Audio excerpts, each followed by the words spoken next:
Hello दोस्तों, math with Salim channel पर आपका स्वागत है। हम अवकलन के अनुप्रयोग पढ़ रहे थे और आज हम अवकलन के अनुप्रयोग में ही एक नया टॉपिक पढ़ेंगे जिसका नाम है वर्धमान तथा ह्रासमान फलन, इंक्रीजिंग एंड डिक्रीजिंग फंक्शन। वर्धमान तथा ह्रासमान फलन, increasing and decreasing function.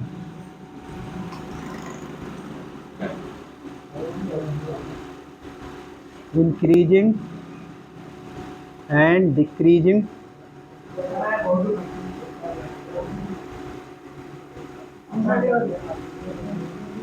Function, increasing and decreasing function. सही है, increasing and decreasing function.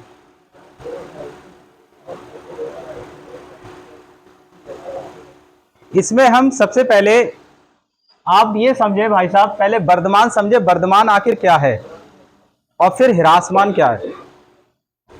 Varthaman का मतलब है, वर्धमान का मतलब है ग्राफ का बढ़ना। ठीक है, कि x के मान पर y का मान बढ़े, x के बढ़ते हुए मान के साथ y का मान भी इंक्रीज करता चला जाए, या फिर x के बढ़ते हुए मान पर फंक्शन का मान लगातार बढ़ता हुआ चला जाए, तो हम उसे कहते हैं वर्धमान फलन। जैसे एक x अक्ष है और ये y अक्ष है, और y अक्ष पे इसे fx लेते हैं इसमें, तो ये जो है ना, ऐसे करके ग्राफ इस तरीके से चढ़ता चला जा रहा है ऊपर को x के प्रत्येक मान पे। जैसे यहाँ पे x1 है, x2 पर, इस तरीके से x3 पर, ये क्या हो रहा है लगातार, x4 पर, ये लगातार ग्राफ बढ़ रहा है, तो इसे कहेंगे हम इंक्रीजिंग फंक्शन। सही है, इसे हम कहते हैं वर्धमान फलन। और अगर यही अगर हमारा ग्राफ इस तरीके से है, x अक्ष और y अक्ष, और अगर ग्राफ इस तरीके से गिर रहा है, ऊपर से नीचे गिर रहा है इस तरीके से, तो ये क्या चला, ध्यान सुनो इधर देखो। जैसे ये x बराबर 1 पर है यहाँ पे, फिर x बराबर 2 पर, x तो बढ़ रहा है लेकिन y यहाँ पे लगातार गिर रहा है। ठीक है, x बराबर 4 पर देखो y यहाँ पे fx1, fx2, fx3, ये गिर रहे हैं। समझ में बात आई? गिर रहा है। हाँ, यहाँ पे y लगातार गिर रहा है, यानी fx लगातार कम हो रहा है। y अक्ष पे हमने fx ले लिया है, तो fx लगातार कम हो रहा है x के बढ़ते हुए मान पर, तो इसे हम कहेंगे ह्रासमान फलन। ये कौन सा फलन है? ह्रासमान फलन। अच्छा, वर्धमान का मतलब हो गया, आप समझ गए कि x के बढ़ने पर मान बढ़ेगा फंक्शन का, और ह्रासमान का मतलब है x के बढ़ने पर फंक्शन का मान घटेगा। ठीक है, तब उस फलन को ह्रासमान कहेंगे। ग्राफ गिरेगा तो ह्रासमान, और ग्राफ अगर चढ़ रहा है लगातार तो वर्धमान। समझ में आई बात? चलो इतना उतारना, दोनों चित्र उतारो पहले, उसके बाद और बताऊंगा। रुको एक मिनट। हाँ, वर्धमान फलन पे देखते हैं। यदि शांत हो भाई, शांत हो जाए। यदि हम ये कह दें, यदि x1 is greater than x2, जो है x1 से बड़ा है, x1 लेस देन x2, मतलब x2 से x1 छोटा है, यानी कि x1 2 बड़ा है और x1 छोटा है, तब अगर यहां पर ये आ जाए कि fx1 छोटा और fx2 कैसा आ जाए, बड़ा, तब हम कहते हैं, तब इस स्थिति में हम कहेंगे कि fx कैसा फलन है, fx वर्धमान फलन है, फलन होगा। कंडीशन समझ में आई? कंडीशन ये है, देखो, हम x1 से x2 बढ़ा लिया करेंगे, उसके बाद उसके आधार पर ये फंक्शन प्राप्त करेंगे हम दोनों तरफ। क्या प्राप्त करेंगे? फंक्शन। और फंक्शन प्राप्त होने के बाद अगर ये वाला फंक्शन इस वाले फंक्शन से बड़ा आता है, ये वाला बड़ा आता है इस वाले से, तो हम डायरेक्ट कह देंगे कि फलन जो है वो वर्धमान है। समझ में आई बात? अगर हम ग्राफ के जरिए दिखाएं इस चीज को तो देखो इस तरीके से है, ये एक्स एक्सिस और ये वाई एक्सिस, और इस तरीके से अगर ग्राफ चढ़ रहा है तो ये वाली वैल्यू यहाँ पर जो है ये x बराबर 1 पर है, x1 है, ये वैल्यू जो है ये x1 है, और यहाँ पर क्या है, ये जो है ये x2 है। तो ये वाली जो है यहाँ तक हाइट, इसकी जो ऊंचाई है वो है fx1, और ये जो हाइट है वो क्या है, fx2। देखो x1 पर fx1 ये छोटी है, और x2 जैसी x2 बढ़ा तो ये भी बढ़ गई, है ना। तो ये ग्राफीय निरूपण है इसका। तो यहाँ पर ये fx क्या होगा, fx होगा वर्धमान फलन होगा। ठीक है, तो ये ग्राफ बना लो आप, इतना उतार लो, हाँ एक इतना उतार लो।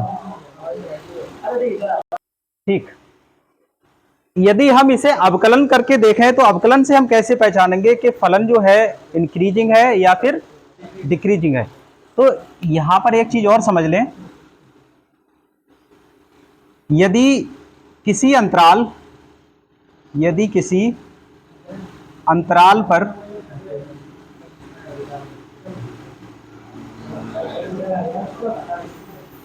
फलन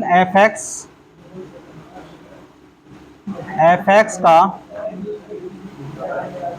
अवकलन गुणांक, इधर देखो, फलन fx का हम क्या निकालेंगे, अवकलन गुणांक निकालेंगे, f डैश x, क्या निकालेंगे, f डैश x i पर, i का मतलब इंटीजर पूर्णांक, i पर कैसा आता है, i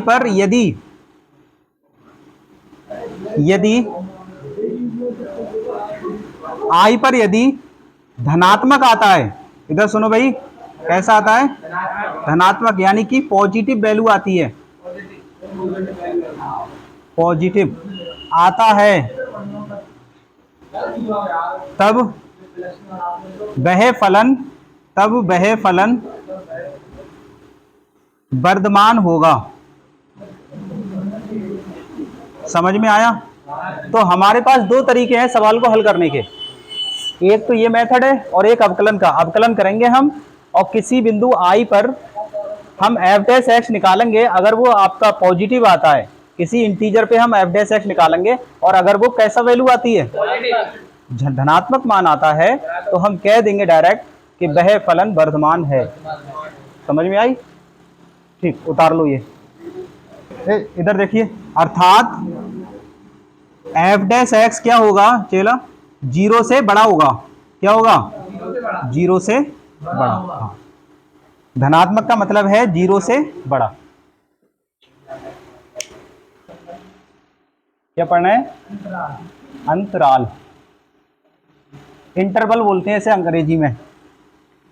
तो अंतराल देखिए, सबसे पहला होता है ओपन इंटरवल। कौन सा होता है, ओपन इंटरवल, यानी कि खुला अंतराल, सही है, इंग्लिश में कहते हैं इसे ओपन इंटरवल।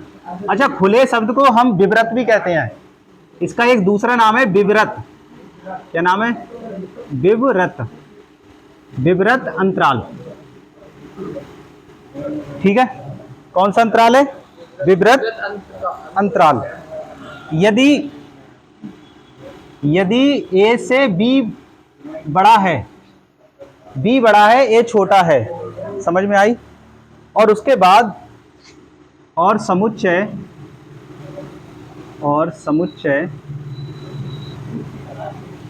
ठीक है, और समुच्चय यहां पर देखें, x सच दैट a से x बड़ा है और b से कैसा है, छोटा, तो ये जो अंतराल कहलाएगा हमारा, ये कहलाएगा खुला अंतराल।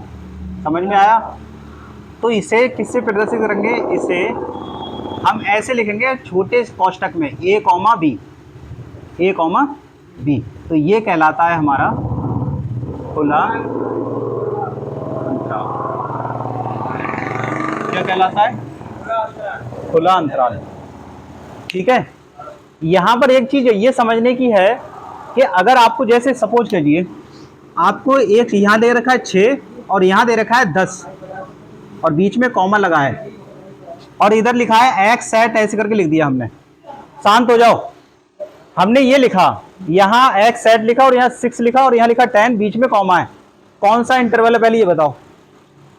खुला अंतराल है, विवृत अंतराल है। तो विवृत अंतराल है तो अब मैं पूछूं इसमें एक्स की वैल्यू क्या होगी? तो एक्स की जो वैल्यू होगी वो ना तो 6 होगी और ना ही 10 होगी, इन दोनों के बीच की संख्याएं होंगी। मतलब 7 हो सकती है, 8 हो सकती है, 9 हो सकती है, बस। ठीक है, या फिर दशमलव में भी हो सकती है, जैसे 6.3, 6.2, 6.7 या 8.9, 8.7 इस तरीके से। कहने का मतलब इन दो संख्याओं की वो वैल्यू बीच में क्या होगी? बीच में आएगी, 10 और 6 के बीच में वो वैल्यू आएगी। हाँ ठीक है, तो इस अंतराल को हम कहते हैं खुला अंतराल। समझ में आया? ठीक है, हाँ इतना उतारो, बंद कर दो। दूसरा है हमारा बंद अंतराल। बंद अंतराल, बंद अंतराल को हम कहते हैं संवृत अंतराल। संवृत अंतराल। ठीक है, इधर देखें भाई साहब, जाकर नायक इधर देखो, यदि ए जो है बड़ा है बी से, वो बी बड़ा है ए से, तो समुच्चय ये इस प्रकार परिभाषित हो कि जो x जो है वो सच दैट ए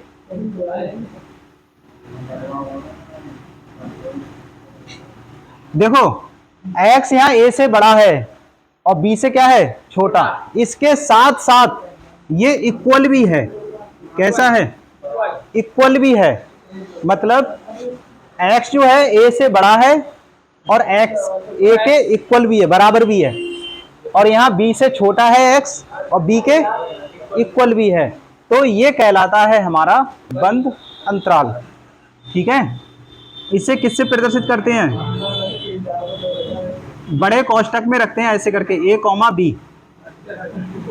ठीक है, तो ये होता है हमारा संवृत अंतराल, यानी कि क्लोज इंटरवल। Close interval. अगर मैं यहां उदाहरण देकर, भाई साहब विवेक मौर्य इधर देखो, अगर मैं यहां एग्जाम्पल के तौर पे समझाऊं कि x जो है वो ये है 3,5 है, यहां पे x जो है 3,5 है को बिलोंग कर रहा है, तो इसका मतलब है x बराबर है ना, तो x यहाँ 3 भी हो सकता है, x यहाँ 4 भी हो सकता है और x यहाँ 5 भी हो सकता है। समझ में आया? x यहाँ 3 भी हो सकता है, 4 भी हो सकता है, 5 भी। कहने का मतलब ये दोनों भी अब लिए जाएंगे। समझ में आया? और अगर खुला अंतराल है तो ये दोनों आपके नहीं लिए जाएंगे, इनके बीच की संख्या ली जाएंगी। और बंद वाले में ये दोनों भी ले लिए जाएंगे और इसके बीच में जो आएगा मान वो भी ले लिया जाएगा। समझ में आया? ठीक, उतारिए।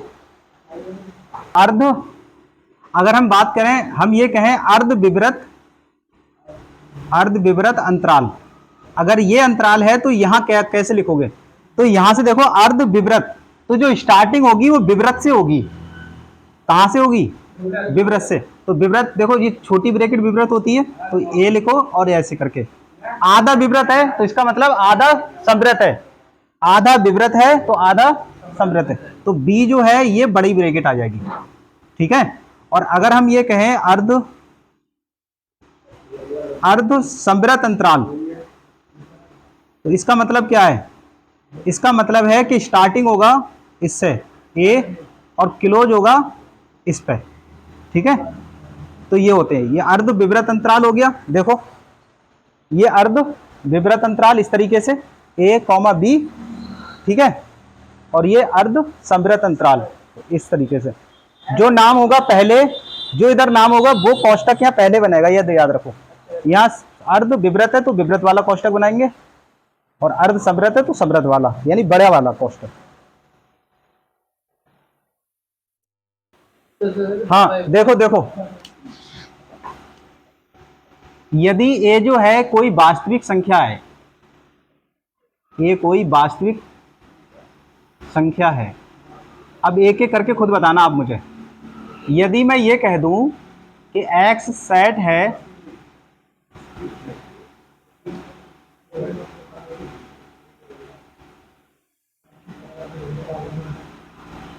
ऐसे लिख दूं,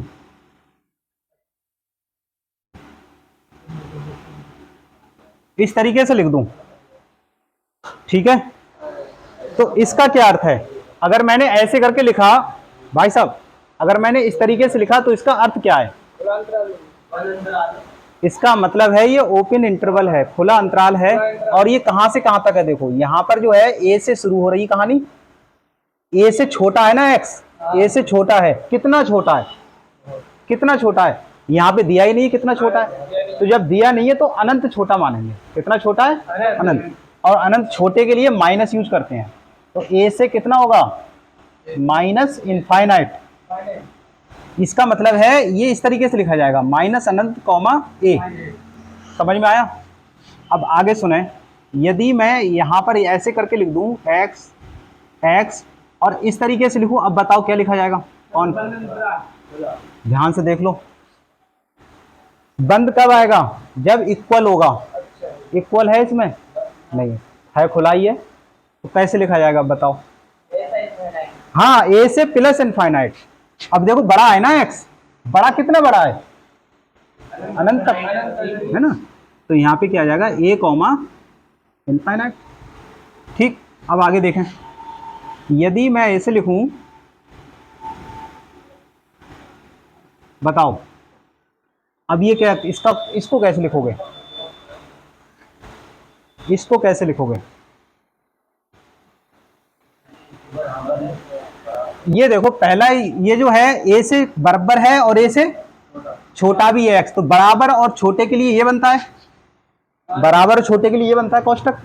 और क्या है? ए से ही तो है, तो ए छोटे की कंडीशन आ रही तो इनफाइनाइट चलेगा, तो माइनस अनंत। ये ऐसे करके इधर ओपन होगा और इधर क्लोज होगा। यदि मैं लिख दूं x, इस तरीके से लिख दूं, बताइए अब क्या, कैसे लिखोगे इसे? इसे कैसे लिखोगे? हाँ हाँ, पहले बंद आएगा, बहुत बढ़िया, फिर इनफाइनाइट। समझ में आया? समझ में आई? ये सब उतार लो।